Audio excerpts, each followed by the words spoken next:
ಎಲ್ರಿಗೂ ನಮಸ್ತೆ. ಸ್ವಲ್ಪ ಟೆಕ್ನಿಕಲ್ ಇಶ್ಯೂ ಇತ್ತು, ವಾಯ್ಸ್ ಮ್ಯೂಟ್ ಆಗಿತ್ತು, ಅದು ಕ್ಲಿಯರ್ ಮಾಡ್ಕೊಂಡಿದ್ದೀವಿ. ವಾಯ್ಸ್ ಬರ್ತಾ ಇದ್ರೆ ದಯವಿಟ್ಟು ಹೇಳ್ಬಿಡಿ. ವಾಯ್ಸ್ ಬರ್ತಾ ಇದೆಯಾ?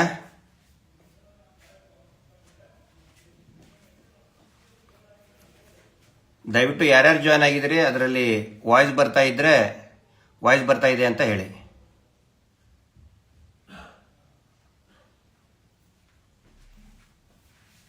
ವಾಯ್ಸ್ ಕ್ಲಿಯರ್ ಇದೆ ಅನ್ಕೊಂಡಿದ್ದೀನಿ. Yes, okay. ಸ್ವಲ್ಪ ಅಡಚಣೆ ಆಗಿತ್ತು, ಕ್ಷಮಿಸಿ.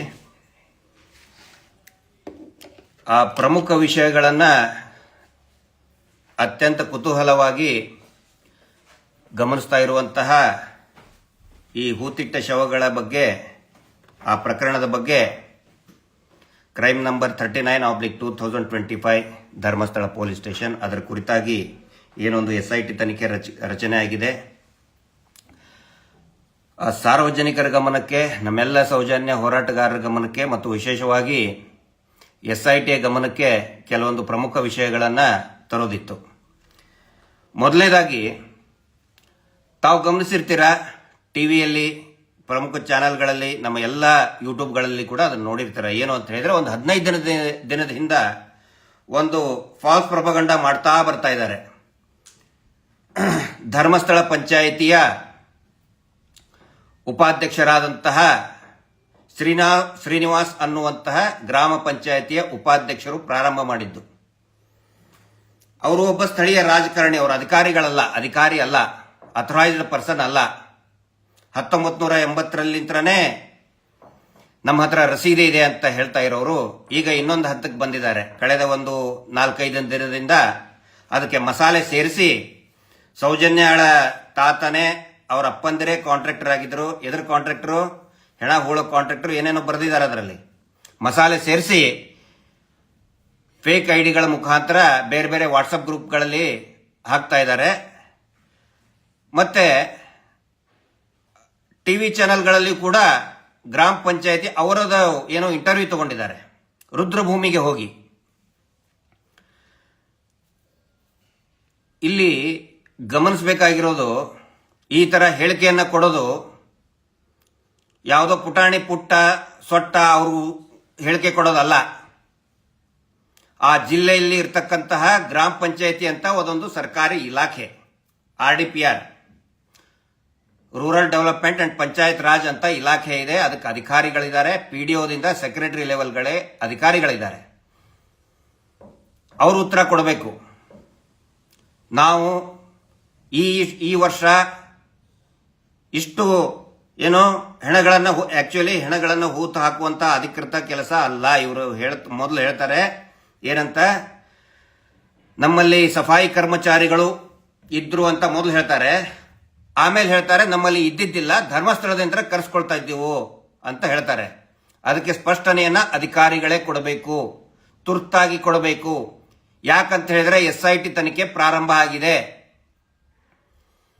ಆನಂತರ 1980 ನಮ್ಮ ಹತ್ರ ದಾಖಲೆ ಇದೆ ಅಂತ ಹೇಳಿ. ಎದರ ದಾಖಲೆ ಇದೆ ನಿಮ್ಮ ಹತ್ರ? ಸಾರ್ವಜನಿಕವಾಗಿ ಬಹಿರಂಗ ಮಾಡಿ. ಯಾವ್ಯಾವ ಸಫಾಯಿ ಕರ್ಮಚಾರಿಗೆ ಎಷ್ಟೆಷ್ಟು ದುಡ್ಡು ಕೊಟ್ಟಿದ್ದಾರೆ ಅನ್ನೋದನ್ನ ಬಹಿರಂಗ ಮಾಡಿ. ಯಾಕೆ ಗುಪ್ತವಾಗಿ ಇಟ್ಕೊಳ್ತಾ ಇದ್ದಾರೆ ಅದನ್ನ? ಒಂದು ಪ್ರೆಸ್ ಮೀಟ್ ಕರೆದು ಹೇಳ್ತಾರೆ ಗ್ರಾಮ ಪಂಚಾಯತಿ ಉಪಾಧ್ಯಕ್ಷರು, ಯಾವುದೇ ಅನುಮತಿ, ಹಿರಿಯ ಅಧಿಕಾರಿಯ ಅನುಮತಿ ಇಲ್ಲದೇನೆ ಅನಾಮತ್ತಾಗಿ ಬೇನಾಮಿಯಾಗಿ ಗ್ರಾಮ ಪಂಚಾಯತಿ ಕಚೇರಿಯಲ್ಲಿ ಪ್ರೆಸ್ ಮೀಟ್ ಮಾಡ್ತಾರೆ.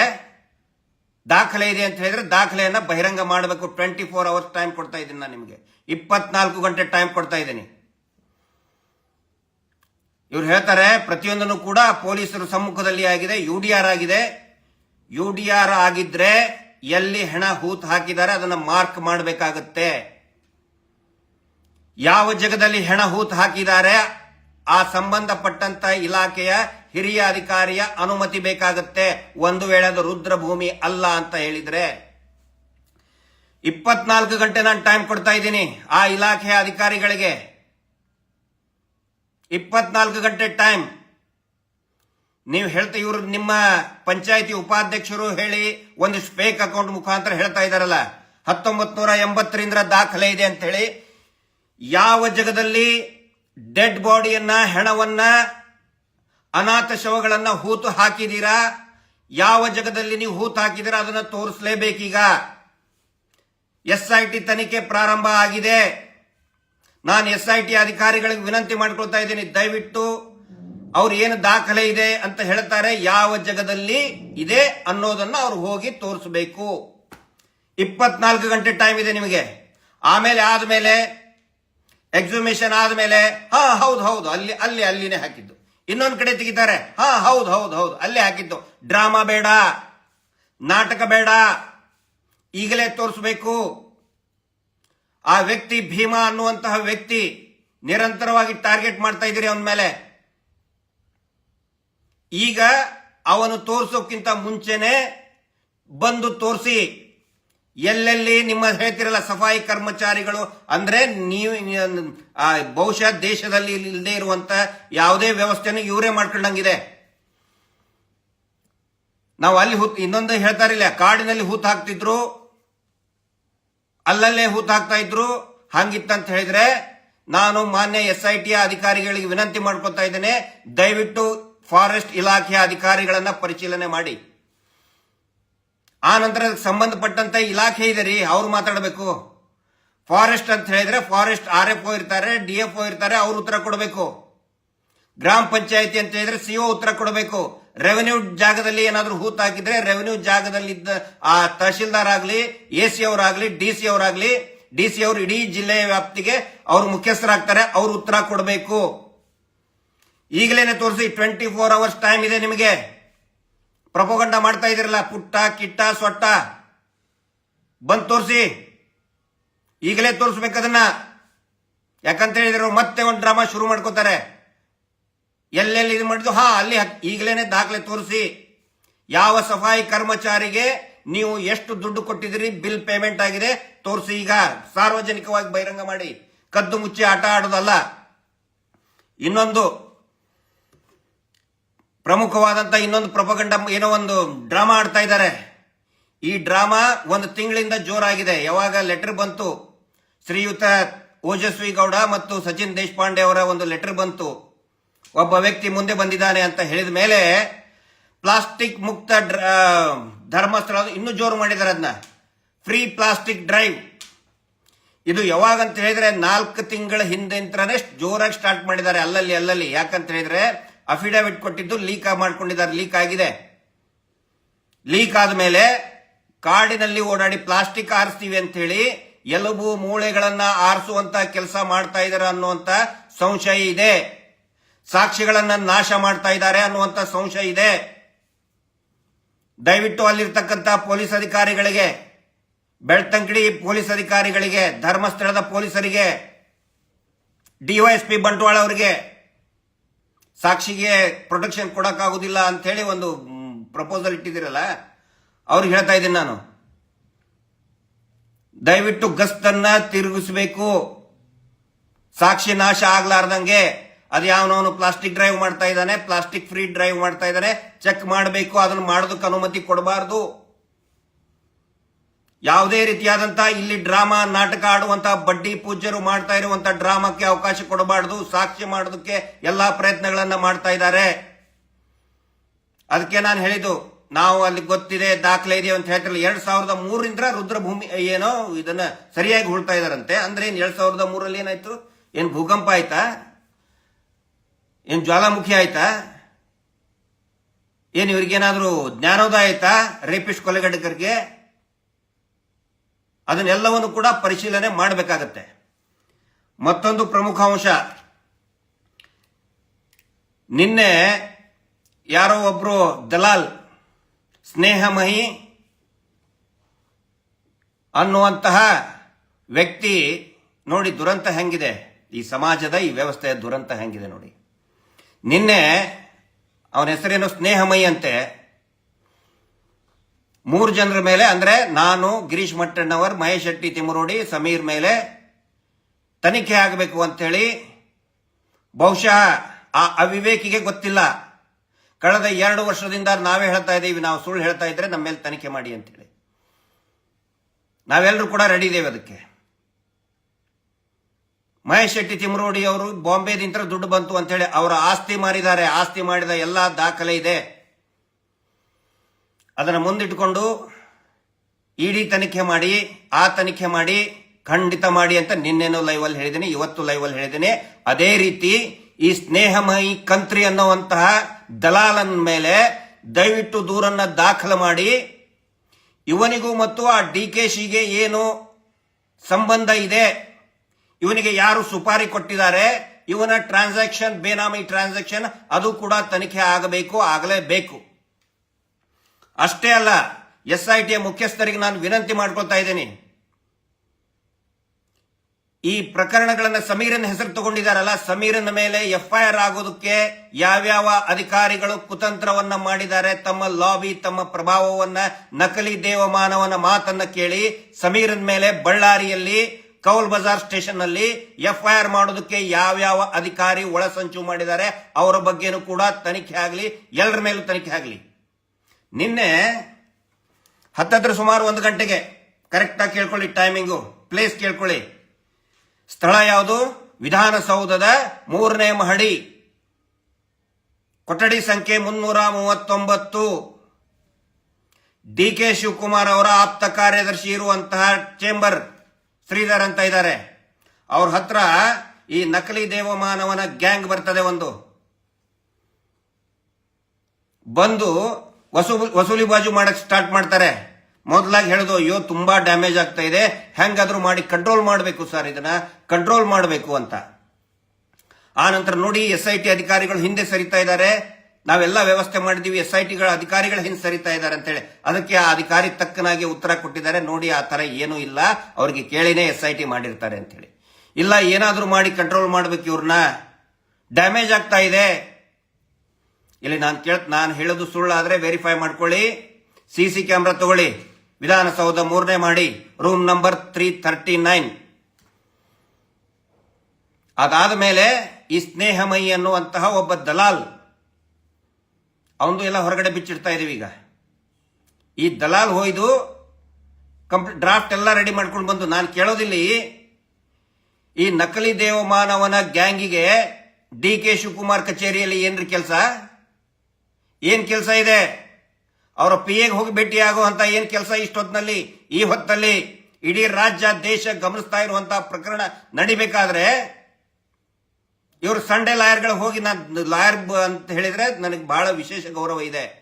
ಆದ್ರೆ ಇವರು ಪ್ರಾಕ್ಟೀಸಿಂಗ್ ಮಾಡೋರಂತವ್ರಲ್ಲ, ಸುಮ್ಮನೆ ಅದನ್ನೊಂದು ಪದನಾಮ ಹಾಕೊಂಡು ದಂಧೆ ಮಾಡ್ತಾ ಇದ್ದಾರೆ. ಯಾಕೆ ಹೋಗಿದ್ರಿ ನೀವು? ರೂಮ್ ನಂಬರ್ 339 ವಿಧಾನಸೌಧ 3ನೇ ಮಾಡಿಗೆ ಯಾಕೆ ಹೋಗಿದ್ರಿ? ಅಲ್ಲಿ ಹೋಗಿ ಪ್ಲಾನಿಂಗ್ ಮಾಡ್ತಾರೆ. ಏನ್ ಕೆಲಸ ನಿಮ್ದು DK ಶಿವಕುಮಾರ್ ಅವ್ರ ಕಚೇರಿಯಲ್ಲಿ? ಅವ್ರಾದ್ಮೇಲೆ ಇಲ್ಲಿ ದಕ್ಷಿಣ ಕನ್ನಡ ಜಿಲ್ಲೆ SP ಅವ್ರಿಗೆ ಹೋಗಿ ಕಂಪ್ಲೇಂಟ್ ಕೊಡ್ತಾರೆ. ಕೊಡ್ಲಿ, ಕಾನೂನುಬದ್ಧವಾಗಿ ಎಲ್ಲವೂ ಕೂಡ ತನಿಖೆ ಆಗಲಿ. ಇಲ್ಲಿ ಸಾರ್ವಜನಿಕವಾಗಿ ಪ್ರಶ್ನೆ ಬರ್ತಾ ಇದೆ, ಇವ್ರದ್ದು ಏನು ಕೆಲಸ ಇಲ್ಲಿ ಅಂತ ಹೇಳಿ. ಎಲ್ಲವೂ ಕೂಡ ತನಿಖೆ ಆಗಬೇಕು. ಆ ನಂತರ ನಿನ್ನೆ ಲೈವ್ ಮಾಡ್ಬೇಕಾದ್ರೆ ಕೆಲವೊಂದಿಷ್ಟು ಜನ ಕೇಳ್ತಾ ಇದ್ರು, ಸರ್ ರಾಕೇಶ್ ಶೆಟ್ಟಿ ಬಗ್ಗೆ ಮಾತಾಡಿ ಅಂತ ಹೇಳಿ. ಆ ಕ್ರಿಮಿ ಹುಳದ ಬಗ್ಗೆ, ವಿಷ ಜಂತು ಬಗ್ಗೆ ಮಾತಾಡುವಂತ ಅವಶ್ಯಕತೆ ಇಲ್ಲ. ಅವನೊಬ್ಬ ಕ್ರಿಮಿ ಹುಳ, ಅವನ ಬಗ್ಗೆ ಮಾತಾಡೋದು ಇನ್ನೊಂದಿಷ್ಟು ದಿನಕ್ಕೆ ಅವನ ಅಂಗಡಿ ಬಂದಾಗುತ್ತೆ. ಜನನು ಕೂಡ ಹುಚ್ಚನಾಗಿ ಹೊಡೆದವನ್ನ ಚರಂಡಿಯಲ್ಲಿ ಬಿಸಾಕ್ತಾ ಇರೋ, ನೆನಪಿಟ್ಕೊಳ್ಳಿ. ಅಂತವನ ಬಗ್ಗೆ ಮಾತಾಡೋ ಅವಶ್ಯಕತೆ ಇಲ್ಲ. ಅವನು ಎಂತವನು ಅಂತ ನಾವು ಹೇಳೋದಲ್ಲ, ಅವನಿಗೆ ಗೊತ್ತಿದೆ. ಅದು ಅವನಿಗೆ ಅದೊಂದು ಉದ್ಯೋಗ, ಅದೊಂದು ದಂಧೆ ಅದು. ಆದರೆ ಅಂತ ಕೊಳಕು ಕ್ರಿಮಿಯನ್ನ ಮುಂದೆ ಇಟ್ಟು ಕೆಟ್ಟದಾಗಿ ಬಯಸ್ತಾ ಇರುವಂತಹ ಆ ನಕಲಿ ದೇವಮಾನವನ ಮನಸ್ಥಿತಿ ಎಷ್ಟು ಕೊಳಕು ಅನ್ನೋದನ್ನ ನೋಡಿ ನೀವು. ಮೊದಲು ಜನಗಳಿಗೆ ಅರ್ಥ ಆಗಬೇಕು. ಅಂತ ಕೊಳಕು ವ್ಯಕ್ತಿಗೆ ಶಿವಗಣ ಅಂತ ಪಟ್ಟ ಕಟ್ಟಿ, ಸುಪಾರಿ ಕೊಟ್ಟು, ಬಾಯಲ್ಲಿ ಹೊಲಸು ತುರುಕಿ ಮಾತಾಡ್ಸಕಸ್ತಾರೆ. ಅವನ ಬಗ್ಗೆ ಮಾತಾಡುವಂತ ಅವಶ್ಯಕತೆ ಇಲ್ಲ. ಅಂಗಡಿ ಬಂದಾಗ್ತಾ ಇದೆ ಒಂದು, ಮುಂದಿನ ದಿನ ನೋಡ್ತಾ ಇರಿ. ಆನಂತರ ಕಹಳೆ ಅನ್ನೋ ನ್ಯೂಸ್. ಕಹಳೆ, ಅದರಲ್ಲಿ ಒಬ್ಬನಿದ್ದಾನೆ ಬೋಳಂಗಡಿ ಅಂತೆ, ಬೋಳಂಗಡಿ ಏನು ಮಾತಾಡಿದ್ದಾನೆ. ನಿನ್ನೆ ಸಾಯಂಕಾಲ ನಮಗೆ ಮಾಹಿತಿ ಬಂದಿದೆ, ಆ ವರದಿ ಸುಳ್ಳು ವರದಿಗಳನ್ನ ನೋಡಿ ಅನನ್ಯ ಭಟ್ ತಾಯಿ ಆತ್ಮಹತ್ಯೆಗೆ ಪ್ರಯತ್ನ ಮಾಡ್ಕೊಳಕ್ ಹೋಗಿದ್ದಾರೆ. ಮಾನಸಿಕವಾಗಿ ತುಂಬಾ ಖಿನ್ನತೆಗೆ ಜಾರಿದ್ದಾರೆ. ಈ ಕಹಳೆ ನ್ಯೂಸ್ ಮೇಲೆ ಅನೇಕ ಪ್ರಕರಣಗಳು ಇದೆ. ನಕಲಿ ದೇವಮಾನವನ ಚಾನಲ್ ಅದು. ಸುಳ್ಳು ಸುಳ್ಳು ಪ್ರಚಾರ ಮಾಡೋದ್ರ ಮೇಲೆ ಹಿಂದೆ ಸಾಕಷ್ಟು ದೂರುಗಳನ್ನು ಕೊಟ್ಟರು ಕೂಡ ಆ ಬೆಳ್ತಂಗಡಿಯ ಪೊಲೀಸರು ಪ್ರಕರಣ ದಾಖಲು ಮಾಡಲಿಲ್ಲ. ನಾನು SIT ಗಮನಕ್ಕೆ ತರ್ತಾ ಇದ್ದೀನಿ. ಅವ್ರಿಗೆ ಏನಾದ್ರೂ ಆದ್ರೆ ಈ ಕಹಳೆ ನ್ಯೂಸ್ ಅವರೇ ನೇರ ಕಾರಣ ಆಗ್ತಾರೆ. ಈ ನಕಲಿ ದೇವಮಾನವನೇ ನೇರವಾಗಿ ಕಾರಣ ಆಗ್ತಾನೆ. ಅವನ ಗ್ಯಾಂಗ್ ಏನಿದೆ ಅದೇ ನೇರ ಕಾರಣ ಆಗುತ್ತೆ. ಅದ್ರ ಬಗ್ಗೆ ನೀವು ದಯವಿಟ್ಟು ವಿಶೇಷ ಗಮನವನ್ನು ಹರಿಸಬೇಕು. ಒಬ್ಬ ದೂರುದಾರ, ಮಹಿಳೆ, ಒಂಟಿ ಮಹಿಳೆ, ಅಸಹಾಯಕ ಮಹಿಳೆ ಕೆಟ್ಟದಾಗ ಬರೀತಾ ಇದ್ದಾರೆ. ಏನೇನೋ ಕ್ಯಾರೆಕ್ಟರ್ ಸರಿ ಇದ್ದಿದ್ದಿಲ್ಲ, ಅದು ಸರಿ ಇದ್ದಿದ್ದಿಲ್ಲ, ಇದು ಸರಿ ಇದ್ದಿದ್ದಿಲ್ಲ ಅಂತೇಳಿ ಯಾರಿಗೆ ರೈಟ್ಸ್ ಕೊಟ್ಟವ್ರು ಇದ್ರು? ದಯವಿಟ್ಟು ಅವರೆಲ್ಲರ ಮೇಲೂ ಕೂಡ ಕ್ರಮ ಕೈಗೊಳ್ಳಬೇಕು. ಆ ಕಹಳೆ ನ್ಯೂಸ್ ಎಂತ ಕಚ್ಚಡ ಹೊಲಸು ಕಹಳೆ ಬರಿತಾ ಇದ್ದಾನೆ ಗೊತ್ತಿದೆ. ಆ ಬೋಳಂಗಡಿ ಅನ್ನೋದು ಲೋಫರ್, ಅವನು ಬೋಳಂಗಡಿ ಅಂತ ಲೋಫರ್. ಸೌಜನ್ಯ ಪ್ರಕರಣದಲ್ಲಿ ಸೌಜನ್ಯ ಒಳ ಉಡುಪಿನ ರಹಸ್ಯ ಅಂತ ಥರ್ಡ್ ಕ್ಲಾಸ್ ಬೊಗಳ್ತಾ ಇರ್ತಾನ ಅವನು ಬೋಳಂಗಡಿ ಅನ್ನೋನು. ಎಷ್ಟೊಂದು ಕಂಪ್ಲೇಂಟ್ ಕೊಟ್ಟಿದೆ ಬೆಳ್ತಂಗಡಿ ಧರ್ಮಸ್ಥಳ ಪೊಲೀಸರು, ಇದುವರೆಗೂ ಕೂಡ ಅವನ ಮೇಲೆ ಯಾವುದೇ ಆಕ್ಷನ್ ತಗೊಳ್ಳಿಲ್ಲ. ರೇಪ್ ವಿಕ್ಟಿಮ್ ಮೇಲೆ, ರೇಪ್ ವಿಕ್ಟಿಮ್ ಫ್ಯಾಮಿಲಿ ಮೇಲೆ ಕೆಟ್ಟದಾಗ ಬೈತಾ ಇದ್ದಾರೆ.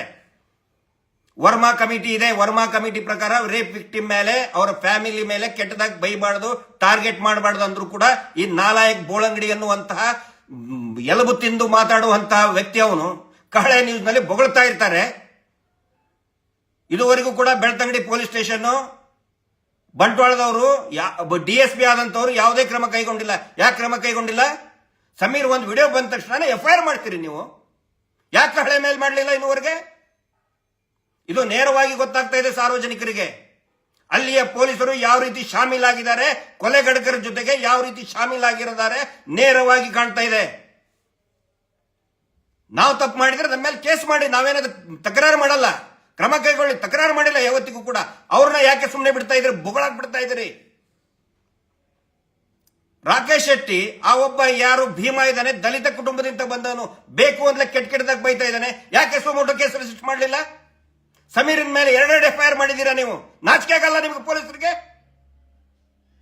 ಎಷ್ಟು ವರ್ಷದ ಇನ್ನು ಎಲ್ಲಿವರೆಗೆ ಕಾಯ್ತೀರ, ಕಾಪಾಡ್ತೀಯ ಆ ನಕಲಿ ದೇವಮಾನ ಲೋಫರ್ 420ನ? ಮೊನ್ನೆ ಹೇಳ್ತಾವ ಇದರಲ್ಲಿ ಅಫಿಡವಿಟ್ ಅಲ್ಲಿ ಬರೆದು ಕೊಟ್ಟಿದ್ದಾನೆ ಅವನು ಹರ್ಷೇಂದ್ರ ಅಂತ. ಅಫಿಡವಿಟ್ ಅಲ್ಲಿ ಬರೀತಾನೆ ಏನು ಅಂತ, ನಾವು ಫ್ರೀ ಮೀಲ್ಸ್ ಅಂತ, ನಾಲೈಕ್ ಫ್ರೀ ಮೀಲ್ಸ್ ಅದ್ರದ್ದು ಹೇಳ್ತಾ ಇದ್ದೀನಿ. ಅದ್ರದ್ದು ಈ ನೆಕ್ಸ್ಟ್ ನನ್ನ ಇನ್ಸ್ಟಾದಲ್ಲಿ ಕೂಡ ಅದು ರಸೀದಿ ಕಾಪಿ ಹಾಕ್ತಾ ಇದ್ದೀನಿ, ದಯವಿಟ್ಟು ಎಲ್ಲರೂ ಗಮನಿಸಿ. ಬೆಂಗಳೂರಿಂದ ವಾಸಂತಿ ಅನ್ನೋ ಒಬ್ಬ ಭಕ್ತರವರು, ದೇವಸ್ಥಾನದ ಭಕ್ತರು 20 ಲಕ್ಷ ರೂಪಾಯಿಯನ್ನ ಅನ್ನದಾನಕ್ಕಾಗಿ 20 ಲಕ್ಷ ರೂಪಾಯಿಯನ್ನ 2023ರಲ್ಲಿ ದೇಣಿಗೆಯಾಗಿ ಕೊಟ್ಟಿದ್ದಾರೆ. ಇದೇ ನಕಲಿ ದೇವಮಾನವ ಸಹಿ ಮಾಡಿ ಕೊಟ್ಟಿದ್ದಾನೆ, ರಿಸಿಪ್ಟ್ ಕೊಟ್ಟಿದ್ದಾನೆ. 20 ಲಕ್ಷ ನಂಬರ್ ಕೂಡ, ರಸೀದಿ ನಂಬರ್ ಕೂಡ ಹೇಳ್ತಾ ಇದ್ದೀನಿ. ರಸೀದಿ ನಂಬರ್ 254/23/24. 20 ಲಕ್ಷ ರೂಪಾಯಿ ಕೊಟ್ಟಿದ್ದಾರೆ ಪಾಪ ದಾನಿಗಳು ಅನ್ನದಾನಕ್ಕೆ ಅಂತ ಹೇಳಿ. ಇವ್ರು ಕೊಟ್ನ, ಹರ್ಷೇಂದ್ರ ಕೊಟ್ಟಿದಾನ? ಯಾರು ಕೊಟ್ಟರು ದುಡ್ಡು? ಅದಕ್ಕೆ ಲಕ್ಷಾಂತರ ದಾನಿಗಳು, ಭಕ್ತರು ಕೊಡ್ತಾ ಇದ್ದಾರೆ ದುಡ್ಡನ್ನ. ಆ ದುಡ್ಡಲ್ಲಿ ಇವರು ಅನ್ನದಾಸೋಹ ಅಂತ ಮಾಡಿ ಅದನ್ನು ಮತ್ತೆ ಇವರ ಮೇಲೆ ನೋಡಿ. ಒಂದು ತುಂಬಾ ಸರಳ ಪ್ರಶ್ನೆ ಕೇಳ್ತಾ ಇದ್ದೀನಿ. ಹೂತಿಟ್ಟ ಶವಗಳ ಬಗ್ಗೆ 350 ಟಿವಿ ಚಾನೆಲ್ಗಳು ಪ್ರಸಾರ ಮಾಡಬಾರದು ಅಂತ ಹೇಳಿ ಇವರು ಕೊಡ್ತಾ ಇರುವಂತ ಕಾರಣ ಏನಂದ್ರೆ, ನಾವು ಫ್ರೀ ಮೀಲ್ಸ್, ಪುಕ್ಕಟೆ ಊಟ ಕೊಡ್ತೀವಿ ಅಂತ ಹೇಳ್ತಾ ಇದ್ದಾರೆ. ಈ ಹೂತಿಟ್ಟ ಶವಕ್ಕೂ ಕೂಡ ಇಲ್ಲಿ ಇವರು ಫ್ರೀ ಮೀಲ್ಸ್ಗೆ ಇವ್ರ ದರಿದ್ರ ಇವ್ರು ಹೇಳ್ತಾ ಇದ್ದಾರಲ್ಲ, ಯಾಕ್ರಿ ಜಾಯಿನ್ ಮಾಡ್ತಾ ಇದ್ದೀರಿ ಇದನ್ನ? ನೀವು ಫ್ರೀ ಮೀಲ್ಸ್ ಕೊಟ್ಬಿಟ್ರೆ ನಿಮ್ಗೆ ಲೈಸೆನ್ಸ್ ಕೊಡ್ತಾರ ಹೆಣ ಹೂತ್ ಹಾಕ್ಸೋದಕ್ಕೆ? ಅದನ್ನ ಇಲ್ಲಿ ಯಾಕೆ ತಗೊಂಡು ಬರ್ತಾ ಇದ್ದೀರಾ? ಮತ್ತೆ ಅದ್ರ ಪ್ರತಿಯೊಂದನ್ನು ಕೂಡ ಅಕ್ಕಿ, ಬೇಳೆ, ಬೆಲ್ಲ, ತರಕಾರಿ ಪ್ರತಿಯೊಂದನ್ನು ಕೂಡ ದಾನಿಗಳೇ ಕೊಡೋದು. ದೇವಸ್ಥಾನಕ್ಕೆ, ಶ್ರೀ ಮಂಜುನಾಥ ಸ್ವಾಮಿಯ ಪವಿತ್ರ ದೇವಸ್ಥಾನಕ್ಕೆ ಕೊಡ್ತಾ ಇದ್ದಾರೆ. ಅದರಿಂದ ನೀವು ಮಾಡ್ತಾ ಇದ್ದೀರಿ ಅದನ್ನೆಲ್ಲ. ಕೋಟ್ಯಾಂತರ ರೂಪಾಯಿ ವರ್ಷಕ್ಕೆ 450 ಕೋಟಿ ರೂಪಾಯಿ ಹುಂಡಿಯಲ್ಲಿ ಬರ್ತಾ ಇದ್ದಾರೆ. ಒಬ್ಬ ದಾನಿಗಳು 20 ಲಕ್ಷ ರೂಪಾಯಿ ಕೊಟ್ಟಿದ್ದಾರೆ ಅನ್ನ ಸಂತರ್ಪಣೆಗೋಸ್ಕರ. ಅನ್ನ ಸಂತರ್ಪಣೆಗಂತ ಅವ್ರು ಕೊಡ್ತಾರೆ. ಇವನು ಬಿಟ್ಟಿ ಹೇಳ್ತಾನೆ, ಇವನು ಹರ್ಷೇಂದ್ರ ಲೋಫರ್ ಹೇಳ್ತಾನೆ, ನಾನು ಫ್ರೀ ಮೀಸ್ ಕೊಡ್ತೀನಿ ಅಂತೇಳಿ. ನೀನು ಬಿಟ್ಟಿ ಕೊಡ್ತಾ ತಿಂತಾ ಇರೋದು. ರಸೀದಿ ನಂಬರ್ ಬರ್ಕೋ ಹರ್ಷೇಂದ್ರ, ನಾಲಾಯಕ್ ಬರ್ಕೋ. 254/23/24 ದಾನಿಗಳು 20 ಲಕ್ಷ ಕೊಟ್ಟಿದ್ದಾರೆ. ನೀನೇನ್ ಹೇಳ್ತಾ ಇದೀಯಾ? ನೀವು ಮಾಡಿದ ಕೊಲೆ, ಅತ್ಯಾಚಾರಗಳಿಂದ ಪಾರಾಗೋದಕ್ಕೆ ಅಫಿಡವಿಟ್ ಕೊಡ್ತೀರಾ ಕೋರ್ಟಿಗೆ? ಬಕ್ವಾಸ್ ಅಫಿಡವಿಟ್ ಕೊಡ್ತೀರಾ ನೀವು? ನಾವು ಫ್ರೀ ಮೀಲ್ಸ್ ಕೊಡ್ತೀವಿ ಅಂತೇಳಿ. ನಾಚಿಕೆ ಆಗಬೇಕು. ದಯವಿಟ್ಟು ಪ್ರತಿಯೊಂದನ್ನು ಕೂಡ ಪರಿಶೀಲನೆ ಮಾಡಬೇಕು ಅಂತ ನಾನು ವಿನಂತಿ ಮಾಡ್ಕೊತಾ ಇದ್ದೇನೆ. ಆಮೇಲೆ ಈ ಫೇಕ್ ಪ್ರಪೋಗಂಡ ಏನೇನ್ ಮಾಡ್ತಾ ಇದ್ದಾರೆ, ನಾವು ನಮ್ಮ ಹತ್ರ ದಾಖಲೆ ಇದೆ. ಈ ನಾನು ಒನ್ಸ್ ಅಗೇನ್ ಕೊನೆಯದಾಗಿ ರಿಪೀಟ್ ಮಾಡ್ತಾ ಇದ್ದೀನಿ, ವಿದಿನ್ 24 hours ನೀವು ಆ ಜಾಗೆಯನ್ನ ತೋರಿಸಬೇಕು. ಎಲ್ಲೆಲ್ಲಿ ಮಾರ್ಕ್ ಮಾಡಿದಿರ ಹೂತಂತ ಹೆಣಗಳನ್ನ ನೀವು ತೋರಿಸಲೇಬೇಕು. ಇಲ್ಲ ಅಂತ ಹೇಳಿದ್ರೆ ಈಗಾಗಲೇ ಪ್ರೂವ್ ಮಾಡ್ಕೊಂಡ್ಬಿಟ್ಟಿದ್ದೀರಾ. ಈ 350 ಜನರ ಮೇಲೆ ಕೇಸ್ ಹಾಕಿ ಪ್ರಸಾರ ಮಾಡಬಾರ್ದು ಅಂತ ಕನ್ಫರ್ಮ್ ಆಗಿಬಿಟ್ಟಿದೆ. ನೀವೇ ಮಾಡಿದ್ದು, ನಿಮ್ಮ ಗ್ಯಾಂಗೇ ಮಾಡಿದ್ದು ಅಂತ ಹೇಳಿ. ಈಗ ಇನ್ನೂ ಒಂದು ಅವಕಾಶ ಕೊಡ್ತಾ ಇದ್ದೀನಿ, ಕೊನೆ ಅವಕಾಶ ನಿಮಗೆ. 24 ಗಂಟೆಗಳಲ್ಲಿ ತೋರಿಸಬೇಕು. ಎಲ್ಲೆಲ್ಲಿ ನಮ್ಮ ಹತ್ರ ದಾಖಲೆ ಇದೆ, ದಾಖಲೆ ಅಂತ ಏನೇನೋ ಕಳಿಸ್ತಾ ಇದ್ದೀರಲ್ಲ, ಎಲ್ಲೆಲ್ಲಿ ಏನೋ ರುದ್ರಭೂಮಿ 23ರಲ್ಲಿ ಆಯ್ತಂತೆ, 2003ರಲ್ಲಿ ಆಯ್ತಂತೆ.